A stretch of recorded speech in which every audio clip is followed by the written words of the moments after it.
Pakain tayo mga lords. Sa Ilocos Norte, tirik ang araw maghapon. Pero inabisuhan Oh, ito na itong alaga natin. Management Office ang publiko na huwag magpakampante. Sabi namin, kung ayaw nilang magkalikas o lumikas na pusa, ay i-pegasahin na force evacuation. Sa Barangay Gawin Sur at Norte sa Tawag City, inilalayo na ng mga mangingisdang nakatira sa tabing ilog ang kanilang mga bansa at inihahanda ng pamilya sa posibleng paglikas. Ay, hindi. Pag hindi na-kiss, hindi. Hindi. Kiss mo na kiss. Ito naman isa. ABS-CBN News.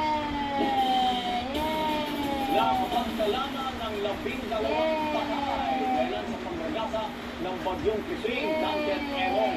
Malibang pa sa epekto ng mamagat sa bansa ay sa National Disaster Ayaw, Risk busog. Reduction, 65,000 na pamilya ang naapektuhan ng iba't ibang weather disturbances sa 17 rehiyon sa bansa. At nasa halos 150,000 naman na Kaya individual kumain. ang napili sa iba't ibang evacuation. Alang amyenda sa Universal Healthcare Act, Magna Carta for Healthcare Workers at ang panukalang Department of Water Resources. Nagpapatrol, Vivian Julia. Pagkain abot kaya ang presyo.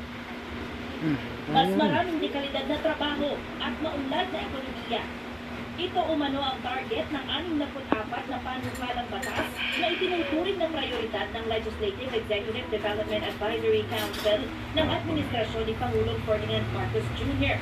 Ngayong tapos na ang unang kalahati ng kanyang pamumuno, 33 o higit kalahati ng mga panukalang yan Dalawa lang sa batas na kumain. ayon sa datos ng Pubusog. Kamara at Senado. Kabilang ang pagpapataw ng mas mabigat na parusa sa smuggling, hoarding at kartel ng mga produktong agrikultura tulad ng bigas.